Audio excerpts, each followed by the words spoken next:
Yo, so in this video, I want to go over what I've been doing for manifestation. I often don't talk about manifestation, especially on this channel or in general. I like to generally avoid this topic just because of all of the thought patterns or thought forms associated with it. And also the kinds of people that it has attracted into the field. I believe that early, very in the beginning of Law of Attraction, The Secret, there was a lot of things that didn't seem very grounded in reality, or at least grounded in something of virtue and integrity. But over time, I can't deny the fact that it works, and it works very well. The one time I did very much submerge myself in it was after my breakup with my ex. It was a very intense time and very difficult for me.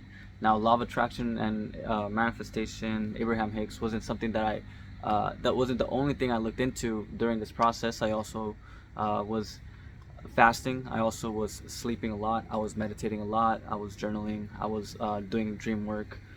So around this time, I was basically doing everything besides working a job.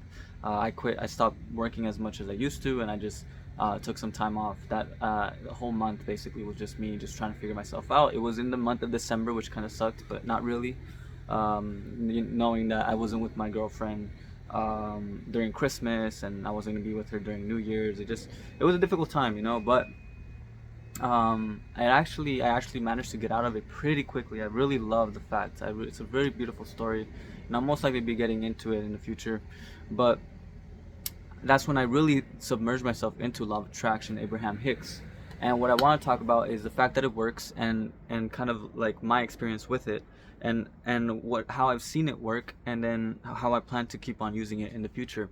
So so I began to use it, and it really helped out with attracting my new partner. Really, I began using it to attract back my ex, but then I realized that um, through the work of with Abraham Hicks, she helped me understand that there was a reason why we broke up. There was partly an attraction that I caused. I played into it for sure. I definitely attracted that breakup because I was asking for something more, and I didn't realize that when we broke up, I was only looking at the things that I was gonna miss instead of the things that I was looking forward to. And so that's one of the biggest lessons with Abraham Hicks, which is it's not about looking at your past and missing things. It's more so about looking forward to your future and looking to see what you're attracting now, looking into possibilities rather than probabilities. Because in my experience during that time, I hadn't attracted ever anybody that was like at that level. And maybe I had, but I wasn't in the state of mind that I was able to understand that that was the person that would be capable of supporting my journey. I do recall, and I could go into this a little bit deeper. Once somewhere towards the end of my relationship with my ex, I remember this one girl that I went on a date with, and she was a beautiful girl. She was very cute. I had gone up to her, and she was very I think she was foreign. She was from somewhere in Europe. Very, very humble, very, very chill. And we went on a date. We only went on one date, and I ended up not like reaching out to her again. I remember her name. I remember that conversation. I told her that I loved rom-coms a lot, and that she found that funny. She was super interested in Nikola Tesla. She was writing. I think she was studying for somewhere in like political science, or somewhere along those lines. But yeah, she was a very, very good woman. Like, especially finding that kind of person in college. But I obviously wasn't ready. But I remembered her during the end because that's kind of what I was attuning myself towards. I was like, wow, I really fucked that up. I could have had a good woman by my side way earlier on. But I decided not to. I wasn't ready, obviously, because I didn't pursue her. I ended up continuing to grow, and continuing to explore my options and continue to do that. But I remember that, and the reason I say that is because once I started listening to Abraham Hicks, also I started to realize that I was attuning myself to something different. The relationship that I attracted, and this is very important also, the law of attraction kind of taught me that you have to understand that if you don't like where you're at, you have to understand that you attracted that into your life, and somehow, and that if you did, then there was a reason why you did it, and somehow in your vibration, there was a reason why you got attracted it, and now you have to. For me, it's very important that I understand why I got into something, because when I understand why I got into it, then I understand kind of what I was looking for, what kind of mindset I was in when I attracted it, and it would help me understand kind of like what are the beliefs underneath that made me attract this person or this situation, and that allows me to then reconstruct myself, right? Basically define my beliefs, and continue to evolve. So I realized that in attracting my ex-girlfriend, I was really in a place where I didn't feel that confident about my content creation. I didn't feel like I could help people. I felt like I needed support from somebody. I felt like once I had a partner that I have a purpose as to my work, and so it's cool because I saw that when I had started my relationship with my ex, that's when I also began really going into YouTube, and so those two paths were in sync, and so I realized also that that's what part of the reason why I felt disconnected from my content creation after my breakup, just because it was almost like those two things were very much intertwined, and so that caused me to really lose all sense of purpose. So it wasn't just my ex leaving me, but it was also me losing my connection to my purpose and attributing it to somebody else. So that's another thing. So I think those are two key points. It allows you to see why you have attracted the things that you've attracted to, and then it allows you to then change your belief systems, unravel them, and begin to move forward differently. And then also with law of attraction, it allows you to see the possibilities, looking forward into the world, looking into possibilities, rather than looking back and reminiscing or looking at the things that you don't like. Those are very, very powerful. And if you were to just do either one of those two things, you will be able to attract so many things in your life, because you'll have the opportunity to see all the opportunities while you're in the moment. So you're not going to be a victim of circumstance. And now, not that I necessarily learned this from law of attraction or from Abraham Hicks, but I've realized that you are more often greater than your circumstances. And so when you keep your eye towards the things that you want, with time, you naturally create that. So I hope maybe this could be another guiding light in terms of if you're interested in law of attraction, but understanding that your circumstances do not define you, but you define your circumstances. That is really what determines the power of an individual and his capacity to manifest what he desires.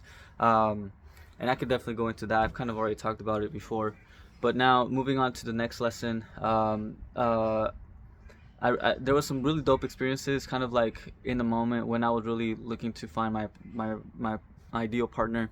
I would often play with the idea of attracting a specific person, and when I got really good at it, I could actually sense when the next person was coming, when the next experience was coming, and so it was really cool because I could then sense things like when I wanted something, I was like, okay, I would like to have this specific experience with this kind of person, and she's gonna be very like this and that, and then it would happen like within the 24 hours. I would meet the person, and then it would turn out just exactly how I wanted it, and which was kind of crazy. And I don't know if it was kind of like me sensing what was coming, or if it was me establishing what I wanted and then it was coming to me. But either way, I don't think it mattered, because the fact that I was able to sense it and go towards it and then have it come to me, that within itself is so powerful. Because then, like, for example, if you're able to sense kind of a possibility in the future, and you see it and you feel it, then you can just follow that trail, and then you'll be led to the place, and then you'll have that experience. And I've already had that experience recently, and so I'm gonna go into that in a little bit. But yeah, so with law of attraction, once you get into the flow, you gain that momentum.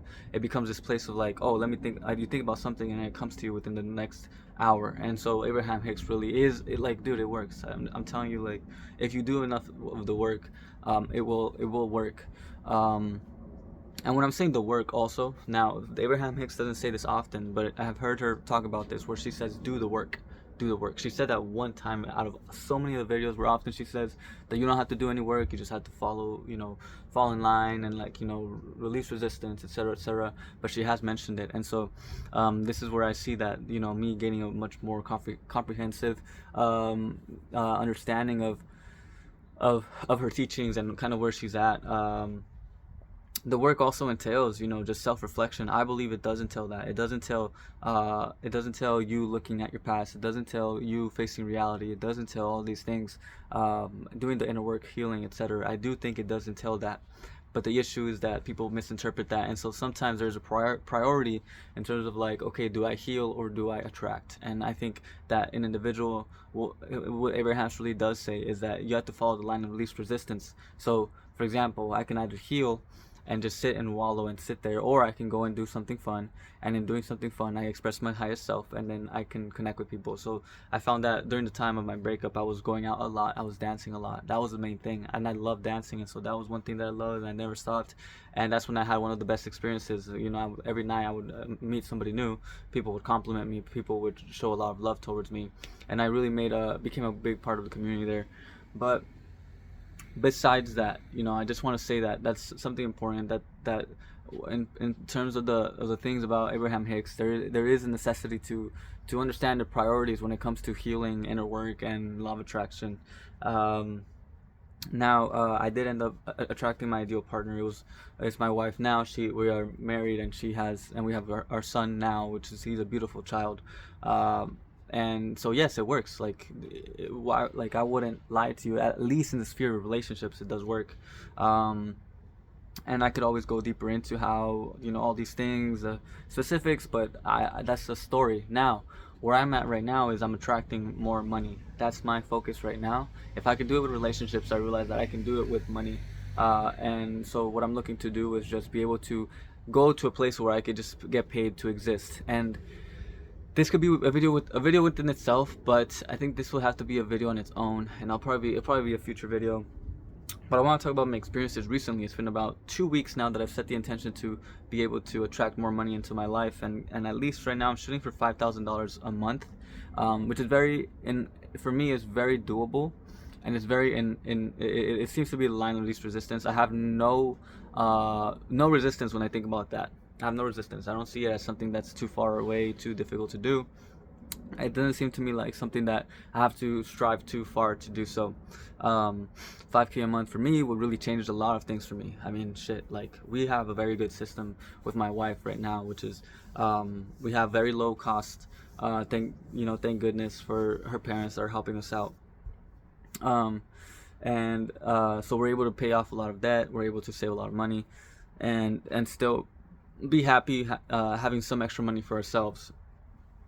So we have our own system, and so just with an extra K, I mean, bro, it would change so much, that's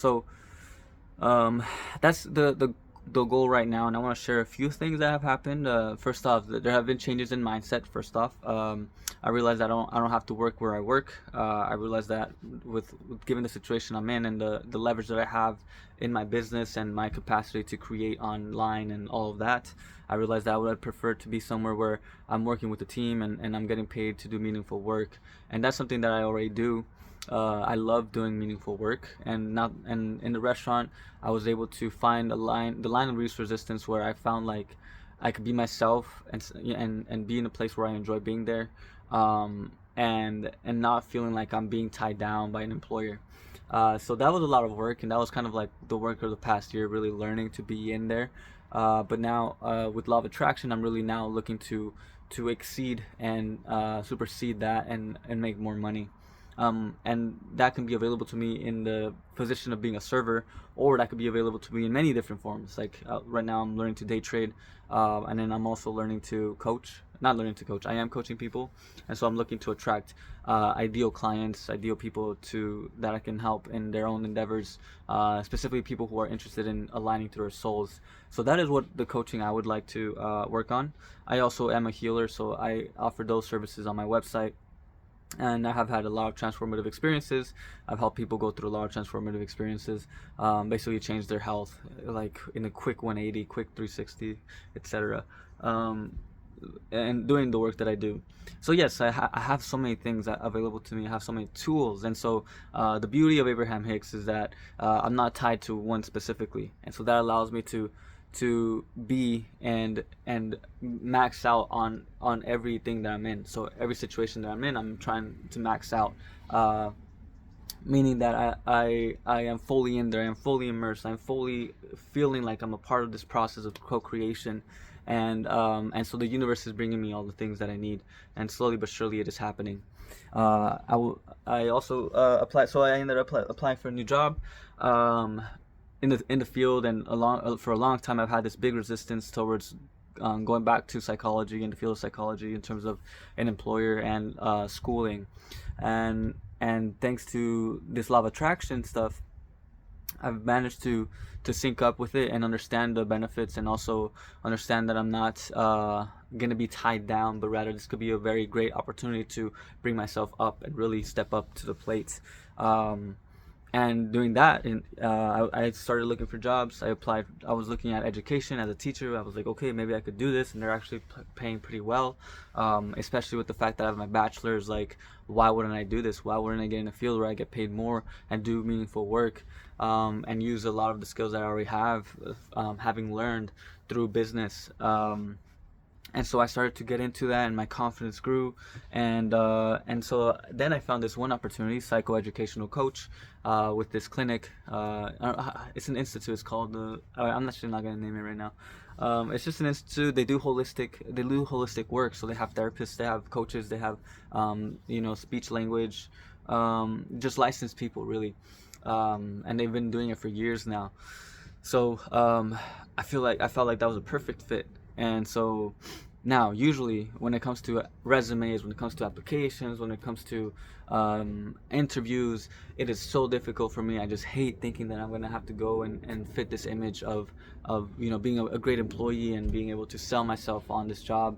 But I looked up some videos with Abraham Hicks, and she was talking about, instead of you thinking about you're trying to get them to accept you, you have to think about you're going actually to vet them. You're actually going to go and see whether you would like to work with them. So you have to interview them also. You have to question them. You have to have fun in this experience. And so what I did was, think about, picking and choosing, like for example, what are some things that I love about my current employment? What are some things that I don't like?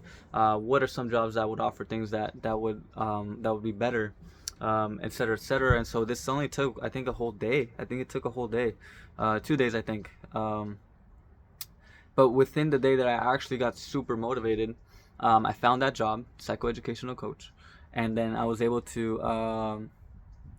I had no resistance. I was excited. I planned my resume within the day. I picked everything that I felt was true, was right, was in alignment with the job, and then I submitted my application. I also submitted my cover letter. I researched the institute, how long they were open for, how do they operate, what is their philosophy, who are their clients, and then and I was like, okay, I can vibe this. I can vibe with this. This actually seems like a really good opportunity, and I could definitely see myself bringing some really good stuff to this place. Like, I could see myself being a very key player in there. Like, I'm not just gonna be trying to be something of an employee. I'm gonna be a collaborator, and that was my mindset. Really, that was the mindset shift that has been also growing within the past month, or past 3 months, past year. All this work, and so yeah, I applied as in that mindset of as a collaborator. I went, and then also I went and turned in the resume in person. And that wasn't just because I could impress them. It was actually because I really wanted to see the institute. I really wanted to get to know the people, at least a small interaction, to kind of see if that was something I vibed with. Within the interview, I went. They were a little busy. I heard that they were. So I was ringing the bell for a few minutes, and then one of them came out. It was the actual person that was the coordinator for the position. She was the one that was looking at the resumes. So I asked for her name. It was her. Cool. We talked a little bit. I talked to her about a little bit about what I do. I was a little nervous, but not as much as I would have thought that I would be, which was great. And I think it was more so excitement. And then within like 24 hours, she reached out to me, which was great, and she wanted to get me on an interview within the day. I was busy, unfortunately, but then the next day we managed to get it. I interviewed them. It was an amazing interview, one of the best that I've had, because it felt the most realistic, the most in line, what I would see as a great interview, because I got to meet the head of the place, and we had a great exchange. I believe that she said that she was very impressed with my resume, with myself, and all the things that she enjoyed about our interactions are things that I would want my employer to enjoy about our interactions. And so that was perfect. Like, that was my sign. Another thing I want to add, that It was a 20-minute drive to drop off the resume and the cover letter. And during that time, like my wife and I, we just got some coffee. She took me. We were debating like, should we go? Should we not go? It's a little far. And she was like, it's whatever we want to do. And I was like, you know what? Let's go. Let's do it. Um, my baby boy fell asleep on the ride over there. So we got some coffee. It was just pure vibes on the way. We were listening to some good music, sipping some coffee, really enjoying it. And my wife herself was like, wow, I'm really enjoying this ride. And I was like, yo, same. And so we were on a safe frequency, nothing to worry about. We went, and so this like line of least resistance, flow, like that's literally what it was. And I love the fact that I was able to experience that with my wife. And so with that being said, um, yeah, like I just manifested this new job, and now I don't know if I'm hired yet. That it seems like I will be if just within a few weeks I'll have my answer, but very likely I'd say 80%, 80 to 90% certainty that I'm hired. Um, but with this experience, it's just giving me more like just more information in terms of like where I'm meant to be and what do I want and my power to attract something new. So that's been my experience. And then within also these 2 weeks, I started with $0 in my wallet. Now I have $60. And this is something which is cool because it was a game I played with myself. I was like, okay, I have what's somewhere I can start that could be a great way to track my progress. And I was like, I can't do it with my savings account. I can't do it with my checkings account because it's not tangible. But I have my wallet. My wallet has $0. I told myself, but if I can accomplish making $100 and putting that in my wallet, then playing with the $100 as I walked around and looked at how many things I could spend with those $100, because that's what something that Abraham Hicks recommended. Hey, put a $100 bill, have it be cash, and walk around and imagine yourself spending that money. And like, oh, you have so many things you could spend on. You have so many possibilities. You always have this choice to like spend. And so I started with 0 2 weeks ago, and now I have 60, and I think that's a really good amount. My goal is to have 100 by the end of within another month, and that will be a major turning point. That's just one example. It's just having these instances. My day trading coach reached out to me. He wants to help me pass my challenge, which is also amazing. And so I've been really seeing how I've had a really great opportunity to see how he trades, how he thinks, through his actions, what kind of frequency he's in when he's trading, and that is actually giving me a lot of information. And so with day trading, I could make about 10. I mean, it just depends, 10 to 100K a month. And that's just a possibility. It's just something that I play in my head. And like I said, just an extra K will change the game. So maybe if I just get one good trade every month, then I'll be making an extra 2K, an extra 1K, right? And so possibilities are endless. And my mindset in the day today, my mindset over the 2 weeks has just grown incrementally. My relationship with my wife has grown so much. My positivity in my workplace has grown a lot. My relaxation, my sense of peace has increased so much, and also just my overall sense of power has increased. So this is just the first steps. I remember it took a month, like almost a month to 6 weeks to meet my ideal partner. So we'll see. Now it's been 2 weeks. I'll keep you guys updated. Anything crazy happens. But that's what I want to share about law of attraction so far. I can have more videos. Any questions that you have, let me know. But yeah, I'll see you guys in the next one. Stay lucid. Peace.